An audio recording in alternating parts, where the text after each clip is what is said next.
Alright guys, TacticalRab here again today. Hope you're all doing well and enjoying your day so far. As OpTic Pred is still waiting for his visa to arrive, Scump has responded to Shotzzy and said that he is keen to potentially sub in for OpTic if necessary at the start of the season into practice before it gets underway, on one condition though, that Scump can turn on the stream and broadcast all of the practice in the early days. Will this be necessary? Will Pred be there in time? But if OpTic do want to scrim it very shortly into the game's release, Scump subbing in for the meantime might be the best solution. Very much interested in your thoughts in the comments below. Hit the like button if you enjoy. Subscribe if you're new as always. I greatly appreciate it. So if there's a bit of an echo today in a hotel room, it's kind of echoing here. It is what it is. We've got to crack on because there's loads of drama actually starting in the challenges side with Donny Temp. Yesterday we talked about Temp in challenges and his decision, maybe it wasn't his decision, to go and play down there for the season. Surprising to me though that before that video even went live, now the things I said were, still relevant to the new team that he has, but this was meant to be his team. Fellow Neptune 2 Real with Donny Temp.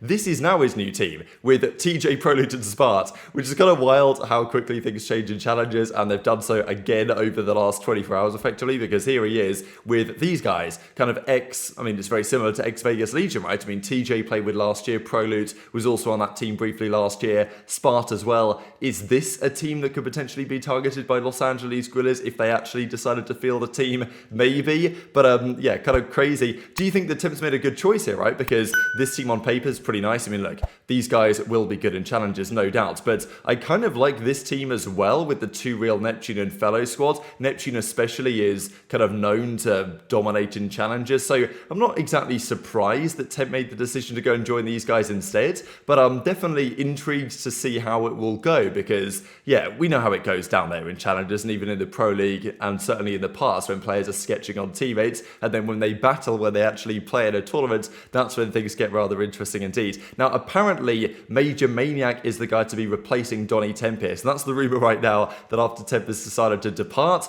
Major Maniac will be the guy to take his place instead. And kind of funny, Josh here uses the full felony rather than he's kind of gone by fellow recently. But, felony was his OG tag. So we're bringing that back a little bit, it seems. Also, this team, Paul X, would decimate JurNii and Johnny. So we know that JurNii is maybe surprisingly going to be starting on the bench for the Miami Heretics for the new season. He's going to play with Johnny, Decimate and Paul X. Maybe at some point JurNii will go into the starting team and they'll make some changes, but for now that's their decision. Definitely a surprising one based on when we last saw these Spanish guys on the Heretics roster now, because back in Black Ops 4, JurNii was arguably their best player. Now in challenges the last couple of years you might want to say that's a different story, but I'm still somewhat surprised that's the case. Also this from Priestahh, he's moved around lately. I know there were some rumours linking him to the Seattle Surge, or maybe it's going to be Vancouver Surge. No actual confirmation on that quite as of yet. And of course Arcetes is twin brother, non-identical twin brothers going over there to Surge, so the theory was, okay, maybe Priestahh might go as well. He's moved recently. I don't exactly know where he's moved to. If you guys know,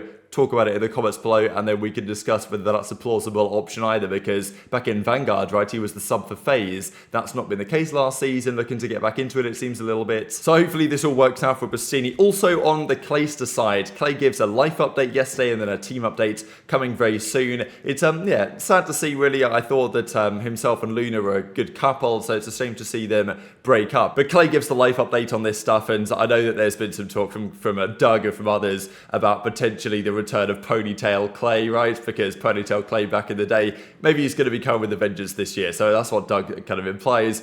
He's on a mission right now. So he's joining Carolina Royal Ravens. That apparently will be confirmed in the very near future, but of course wishing Clay the best in the near term. Now let's talk about this whole OpTic thing, because over the last few days, big discussions about Pred's visa. It's always a thing with OpTic. I don't know why. I don't know who does their visas or why. It's always a bit an issue over the last couple of years, but it's an issue again because Pred's visa from Australia to the US, working visa to play, is not solidified quite as of yet. And it's likely that he's going to be arriving in Texas at least a few days after the release of the game. This will probably just affect the kickoff tournaments, but last year and in years previous, the teams have tended to start practice earlier and earlier. The teams don't necessarily wait a week anymore to start scrims. They like to start ASAP, especially when the season launches. I mean, what is it, the 8th today? It's exactly a month until the first match of the season. Every day can be quite useful, and sure, the first couple of days they play pubs, they play tourneys, kickoff matches, this type of stuff. stuff, but teams want to practice quite quickly and quite early on. This is where it's advantageous having a guy like Scump and potentially Karma around, but Scump actually addressed this on stream and said that, yeah, Pred, and given the situation, he's talked to Shotzzy about it, who is kind of like the de facto team captain in a way, you know, the warlord, likes to make a lot of the decisions over there, and Scump has said that, yeah, well, maybe he'll have to get involved in this stuff if the time arises for Scump to step into the OpTic team to play with them in practice, because, as we said previously, Scump and Pred, very similar play styles, it actually makes quite a lot of sense. Now, yes, Scump, if he was to play today and return today to OpTic's team on a full-time basis, let's say he wanted to come back and Hex just made room for him, that would probably be on the flex role, but he could still easily run the SMG for Pred if necessary. So Scump's discussed it and says, well, yeah, this actually might have to happen, but he is only keen to do it if he can stream all of their practice. But yeah, also, a lot of people have been asking me if I'm filling in for Pred. So it seems like our boy AG is not going to be in the States for the release of the game. Yo, what do you think about AG not being in the States and the OpTic team hit? There's a guy on me, don't come here. It's so funny how they beg for me to come back. They beg.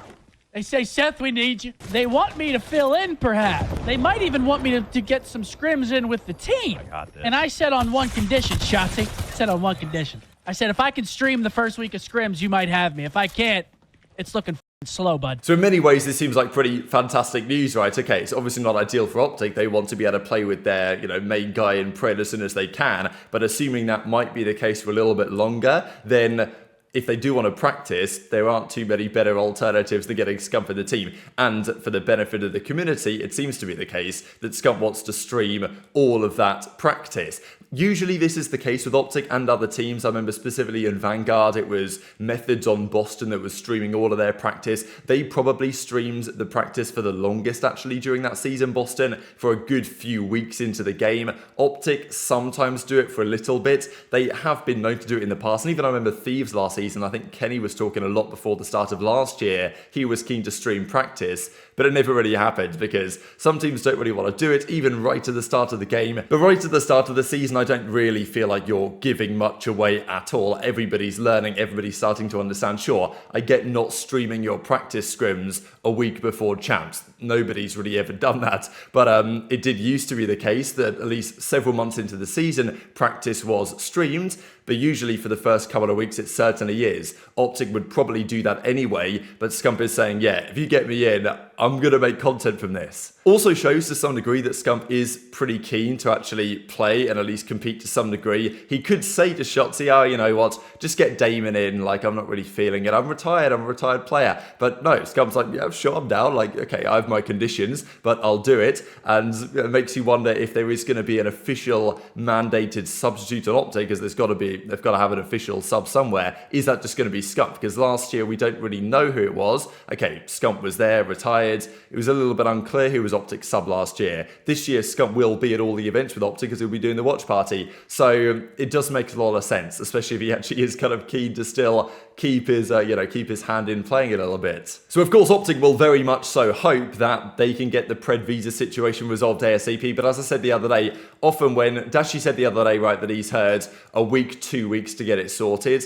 And let's say we just take a week as a number. Quite often you'll hear, oh yeah, we sorted in a week. And then 10 days, 12 days, you know what I mean? Like, things do tend to drag on. So we'll see. But I'm sure OpTic will get it resolved in time. But I think there is a reasonable chance that what Scump has said here and what we've discussed over the last few days is more likely than not that Scump could step in. And imagine that he absolutely fried. I mean, yeah, that would create some interesting storylines. Now let's talk about the top 15 down to top 11 players of the Modern Warfare 2 season. Again, all of these are going to be controversial. Everyone's going to have their perspective. Sib did end up here in 15th place, actually, so just above Priestahh. I said yesterday that I would probably have swapped those two, but I can understand going either way on it. Will Sib be higher than this season? I think it's quite likely. I mean, I think he was better in Vanguard than he was this most recent year. Now he's joining New York. I'd expect him to maybe be top 10 next year. We'll see how good he does. But yeah, he was 15th on our list last season. 14 goes to Envoy. There was definitely talk, and I'm inclined to maybe agree that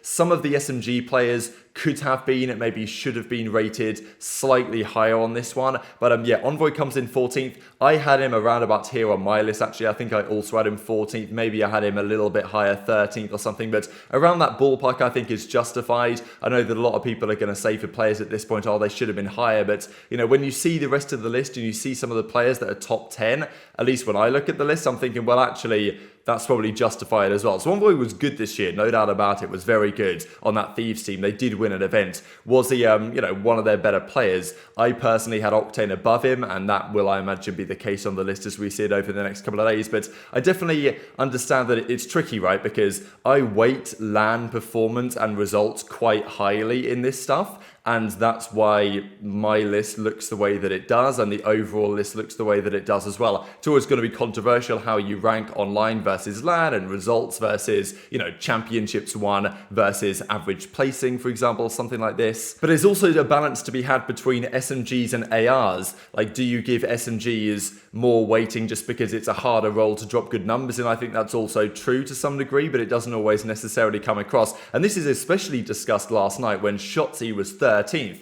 which a lot of people said was way too low. I think I had him 11th or 10th in mine, something like that. And sure, he was great this season online. LAN wasn't quite the same story. And look, they got a couple of second places, didn't win anything. So, you know, for me, I think I can understand why he's 13th. And a lot of people say this is too low. And as I say, I did put him a couple of places higher on my personal one, but I don't think that it's completely outrageous, to be honest, the way that things went. Now, look, over time, there's a load of people that vote in this on the breaking point side.